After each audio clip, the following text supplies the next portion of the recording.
25 ta' Ġunju, Beata Ġutta ta' Turingja Nobli, għexet bejn l-1184 u mietet għal-ħabta tas-sena 1264. Ġutta twildet ġewwa l-Ġermanja, kienet l-ewwel bint ta' Hermann wieħed ta' Turinġja u l-ewwel mara tiegħu Sofija. Fl-1196 hija iżżewġet u kellhom 5 tfal. Il-virtù u d-devozzjoni kienu fuq qudiemnet fil-ħajja tal-koppja. Fl-1221 kienu qed jivvjaġġaw f'pellegrinaġġ għall-Art Imqazza meta żewġha miet. Wara li rat li l-ulieda ma jkun jonqoshom xejn, ingħatat ħajjitha għal Alla. Qasmet l-ilbies lussuż tagħha, il-ġojjelli kollha tagħha, l-amara u l-fajjenza, il-grat tagħha u daħlet sekular Franġiskan. Bdiet tiddedika ħajjitha għall proxmu, tieħu ħsieb il-morda u l-iżjed il-lebrużi, il-foqra, il-persuni b'diżabilità, l-omja u kienet tilqahom f'dara. Kienet tara wiċċ Alla f'kull wieħed u waħda minnhom għad li ħafna nies kienu jiftku biha.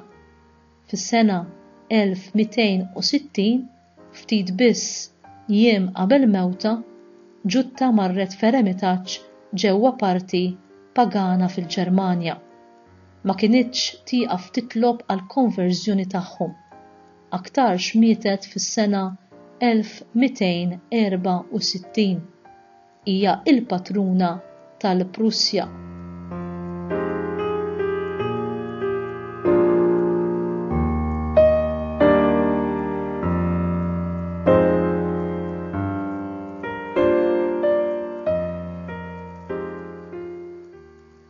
Il-Beata Ġutta ta' Turingja semat is-sejħa tal-Mulej u dedikat ħajjitha fatti ta' karità lejn il-proxmu.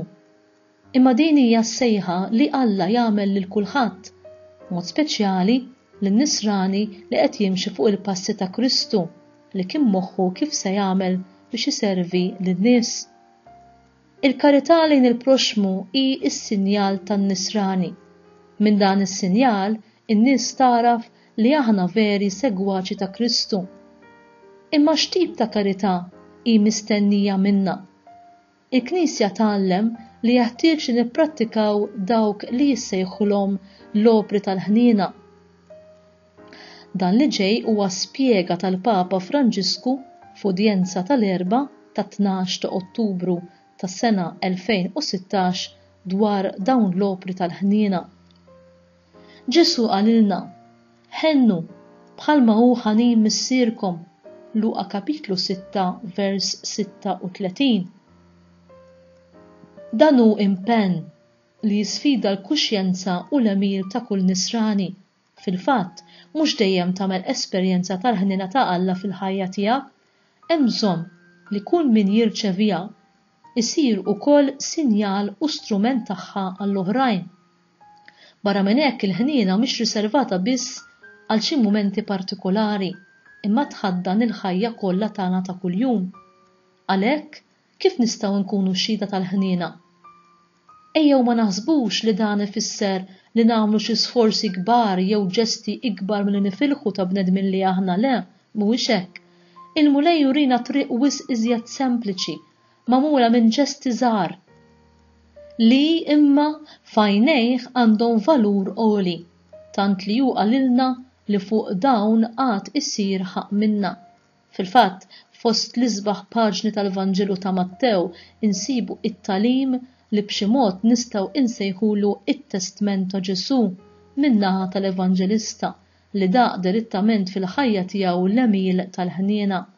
Ġesu jgħidilna li kull darba li nagħtu x'jiekol lil minu bil-ġuħ u x'jixrob lil minu bil-għaġġ, li nlibsu persuna qarwina u nilqgħu lil barrani, li nżuru lil marit jew lil ħabsi, dan inkunu nagħmluh lilu stess. Mattew kapitlu 25 versi minn 31 sa 46.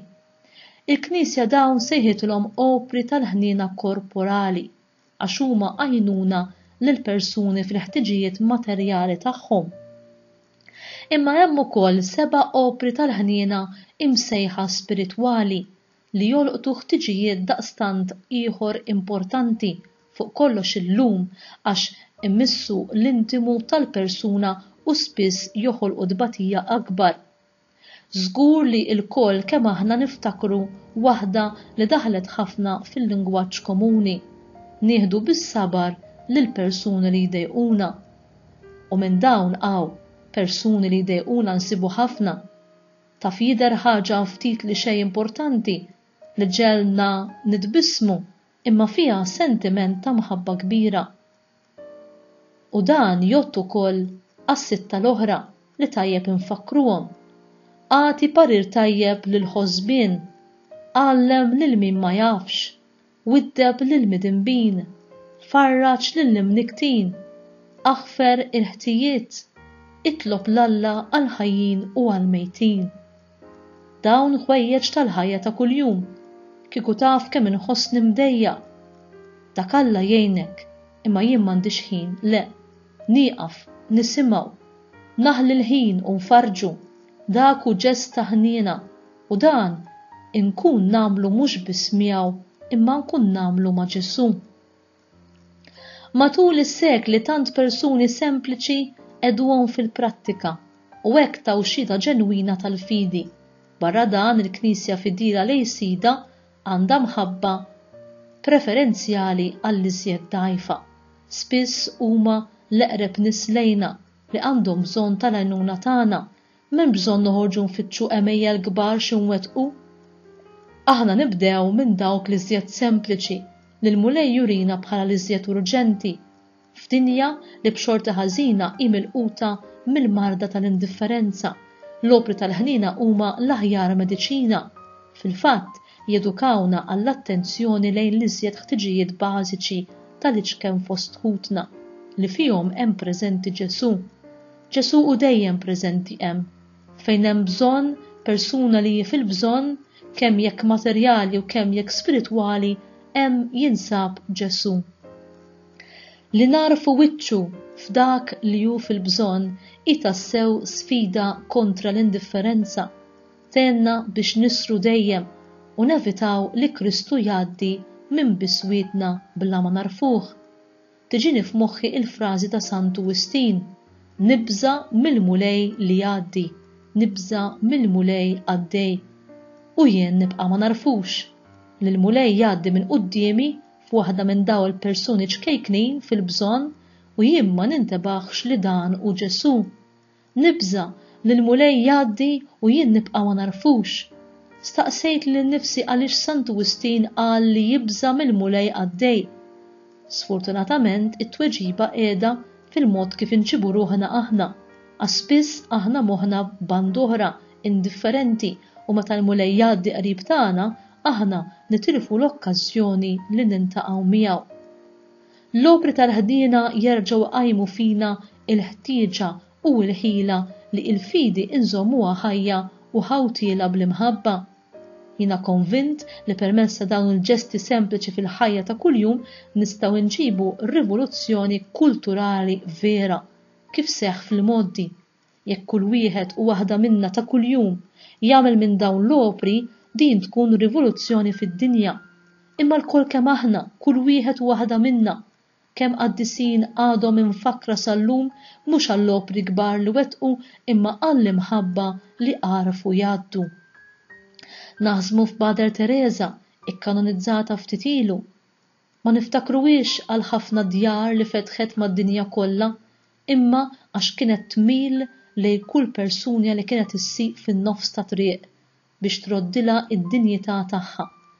Kemm tfal mitluqa qafset ma' dirajja, kemm moribondi sieħbet fuq l-għadba tal-eternità u taqbdilhom idejhom.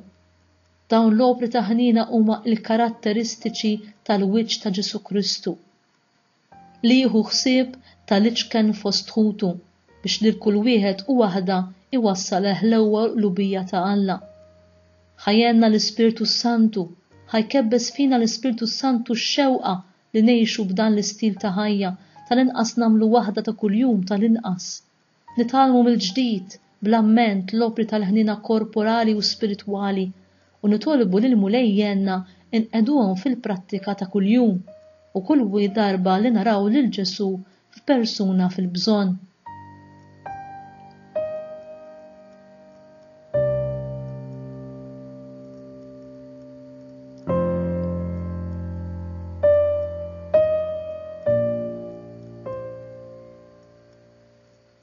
Talba: O Alla, intajt lil Bejata Ġutta ta' Turinġja il-grazzja li taraf u tweġġaħ lil Kristu fin-nies ta' madwara u f'kull xorta ta' bżonn tagħhom.